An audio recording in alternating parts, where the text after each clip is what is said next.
বিসমিল্লাহির রহমানির রহিম। Hello everyone, আসসালামু আলাইকুম। তোমাদের এখানে ক্লাস নবম দশম শ্রেণীর এখানে যে ইতিহাস বইটি আছে এখান থেকে আমরা আজকে আলোচনা করব। এই যে মাছসোনায় আছে এবং পাল বংশ, এটা নিয়ে আমরা বিস্তারিত আলোচনা করব এবং এখানে যে একক কাজগুলো আছে সেগুলো সুন্দর করে সবগুলো সমাধান দিব। সাথে থাকো এবং দেখো। এখানে রাজা শশাঙ্কের মৃত্যুর পর 100 বছর বাংলায় কোনো যোগ্য শাসক ছিল না। বুঝতে পারছো? এই যে মাছসায়ন যেটা আছে এটা মানে মাছ চাষ বা এরকম কিছু না। এটা কি আমরা একটু পরে জানতে পারবো।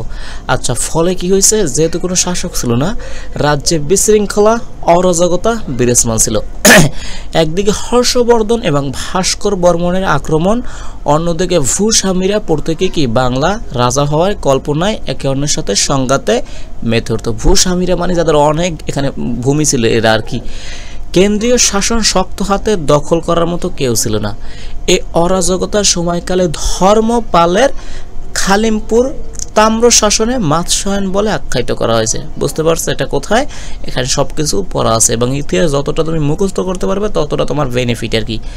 পুকুরে বড় বড় মাছ যেরকম ছোট মাছকে গিলে ফেলে, বুঝতে পারছো, বিশৃঙ্খলা পরিস্থিতি সৃষ্টি করে। বুঝতে পারছো? পুকুরে যেরকম বড় মাছগুলো ছোট মাছ গিলে ফেলে, এই কারণে সমাজের তখন যে বিশৃঙ্খল সৃষ্টি হতো সেই পরিস্থিতিকে বলা হয় মাছসায়ন বা মৎস্যায়ন।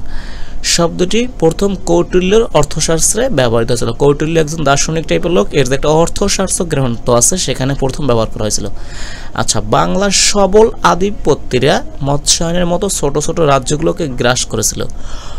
অষ্টম শতকের মাঝামাঝি অরাজকতার এই যে অবসান ঘটে পাল রাজাদের উত্থানের মধ্য দিয়ে। আচ্ছা, দীর্ঘকাল অরাজকতায় বাংলায় ছিল অস্থির রাজনৈতিক পরিস্থিতি।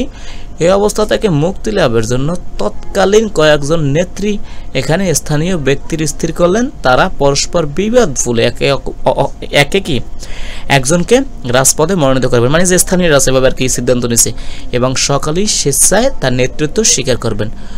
মনোনয়ন প্রক্রিয়ায় প্রথম যিনি মনোনীত হন তিনি হচ্ছে গোপাল। বুঝতে পারছো? এই যে পাল, এই যে শাসনটা কিভাবে আসছে দেখো একটু। এখানে প্রথম যে মনোনয়ন করছে তিনি হচ্ছে গোপাল। অনেকেই এই প্রক্রিয়াকে নির্বাচন বলে অভিহিত করে। আচ্ছা, পরবর্তী শাসক হচ্ছে ধর্মপাল। প্রথম হচ্ছে গোপাল, তারপর হচ্ছে ধর্মপালের রাজত্বকালে উত্তীর্ণ খালিমপুর তাম্রলিপি থেকে গোপালের নির্বাচন প্রক্রিয়া সম্পর্কে জানা যায়। গোপাল প্রতিষ্ঠিত রাজবংশের নাম হচ্ছে পাল বংশ। ভালো করে মনে রাখো, পাল বংশের প্রতিষ্ঠাতা হচ্ছে গোপাল। গোপালের পিতার নাম হচ্ছে কি বপ্পাট। পিতামহ ছিলেন দ্বৈত বিষ্ণু এবং তাদের নামের আগে কোনো রাজকীয় উপাদান দেখা যায় নাই, তবে কি গোপাল ছিল রাজা। এতে মনে করা হয় তারা সাধারণ ব্যক্তি ছিলেন, ওই যে ভোটের মাধ্যমে বা নির্বাচন করছে। গোপালের সিংহাসনে আরোহণের মধ্য দিয়ে বাংলা উত্তর এবং উত্তর পশ্চিমাঞ্চলে পাল রাজত্বের শুরু হয়। পাল বংশের রাজাগণ টানা 400 বছর শাসন করে। গোপাল সিংহাসনে আরোহণ করে রাজ্য বিস্তারে মনোযোগ দেয়। তিনি বাংলার উত্তর এবং পশ্চিমের বিরাট অংশই রাজ্যভুক্ত করেন। ইতিহাসে গবেষকদের মতে অনেকেই মনে করেন গোপাল হচ্ছে 750 থেকে 781 খ্রিস্টাব্দ পর্যন্ত রাজ্য শাসন করেন।